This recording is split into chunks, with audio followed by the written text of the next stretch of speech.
আসসালাতু আসসালামু আলাইকা ইয়া রাসূলুল্লাহ, আসসালাতু আসসালামু আলাইকা ইয়া হাবিবাল্লাহ, আসসালাতু আসসালামু আলাইকা ইয়া নাবিয়াল্লাহ। একটু আপনারা সাইডে থাকেন।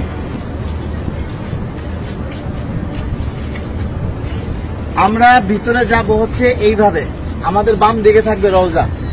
রওজা থাকবে কি বাম দিকে। ভিতরে কথা বলার কোনো সুযোগ নাই, বেশি সময় দাঁড়ায় থাকার সুযোগ নাই। প্রথম দুইটা ছিদ্র থাকবে, যে দুইটা ছিদ্রের ভিতরে কোনো কিছু নাই। কবরের জায়গা ফাঁকা আছে, এখানে হযরত ঈসা আলাইহিস সালাতু ওয়াস সালামকে দাফন করা হবে। ওই পাশে হচ্ছে হযরত ইমাম মাহদিকে দাফন করা হবে। তো এই যে প্রথম দুইটা ছিদ্র ফাঁকা, এখানে অনেকে দেখবেন সালাম দিতেছে, ভিড় লেগে আছে। এখানে সালাম দিব না, আমরা সালাম দিব হচ্ছে এইখানে। এইখানে এই ছিদ্র বরাবর ভিতরে হচ্ছে রাসূল সাল্লাল্লাহু আলাইহি ওয়াসাল্লামের রওজা। এই জায়গায় সালাম দিব। দেখবেন যে এরকম যেই ছিদ্রটা, এইটার সাথে কিন্তু কোনোটার মিল নাই, ঠিক আছে? এই বরাবর নবীজিকে সালাম দিতে হবে। রাসূল সাল্লাল্লাহু আলাইহি ওয়াসাল্লাম এখানে জীবন্ত অবস্থায় শুয়ে আছেন, ডান কাত হইয়া। নবীজির মাথা এদিকে, পা হচ্ছে এদিকে, ঠিক আছে? রাসূল শুয়ে আছেন, উম্মতের সালাম গ্রহণ করতেছেন, হ্যাঁ, সরাসরি সালাম গ্রহণ করতেছেন। তারপরে এখানে আবু বকর রাদিয়াল্লাহু আনহুর কবর, এই বরাবর এখানে আবু বকর রাদিয়াল্লাহু আনহুকে সালাম দিতে হবে। কিভাবে সালাম দিব? নবীজিকে কিভাবে দিব? আসসালাতু আসসালামু আলাইকা ইয়া রাসূলুল্লাহ, আসসালাতু আসসালামু আলাইকা ইয়া হাবিবাল্লাহ। যতটুকু বেশি আমরা পারি বলার চেষ্টা করব। সালাম দেওয়ার সবচেয়ে সুন্দর সময় হচ্ছে রাত্রে 10:30টার পর থেকে নিয়ে রাত্রে 1টা-2টা পর্যন্ত ফাঁকা থাকে, ভিড় থাকে না। আর দিনের বেলা সকাল 7টা থেকে নিয়ে একেবারে জোহর পর্যন্ত কি ফাঁকা থাকে, ফাঁকা। আসরের সময় থেকে নিয়ে এশারের পর পর্যন্ত কি থাকে? ভিড় থাকে।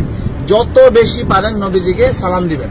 যদি সালাম কবুল হয়ে যায়, আল্লাহ নবী বলতেছেন যে আমার রোজায় যে সালাম দিল তার উপরে, আমার উপরে ওয়াজিব হয়ে যায় তার জন্য হাসরের ময়দানে সুপারিশ করা। আমার সালামটা যদি গ্রহণ করেন নবীজি, তাহলে আমাদের এইটা নাজাতের উসিলা হয়ে যেতে পারে।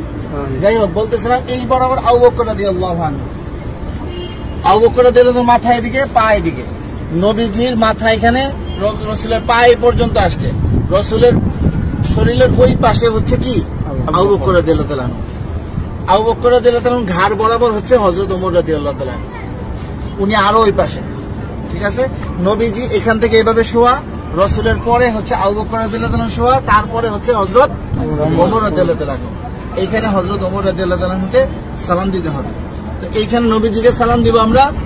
আর রাসূলকে অনেক মানুষ আমাদেরকে বলছে না সালাম দেওয়ার জন্য, তো আমরা নিয়ত করবো যে আমাদেরকে যত মানুষ সালাম দিতে বলছে তাদের সকলের পক্ষ থেকে সালাম, আসসালাতু আসসালামু আলাইকা ইয়া রাসূলুল্লাহ, ঠিক আছে? তারপর আবু বকর রাদিয়াল্লাহু আনহুকে সালাম দিব, হযরত ওমর রাদিয়াল্লাহু আনহুকে সালাম দিব। তারপরে এখানে কোনো কিছু নাই, ফাঁকা আছে কবরের জায়গা ভিতরে। আমরা এদিক দিয়ে বের হয়ে যাব। এটা হচ্ছে পুরুষদের যে কোনো সময় খোলা আছে সালাম দেওয়া। আর মহিলাদেরকে ঠিক রওজার পিছন দিক দিয়ে দিবে সালাম দেওয়ার জন্য একদিন। কথা বুঝতে পারছেন? একদিন সুযোগ আসবে রিয়াজুল জান্নাহ নামাজ পড়ার জন্য, এবং সালাম দিবেন রওজার পিছন দিক থেকে। আর মহিলারা বাহির দিয়া প্রতিদিনই সালাম দিবেন আপনারা বাহির থেকে, হ্যাঁ? এই পাশে আসেন।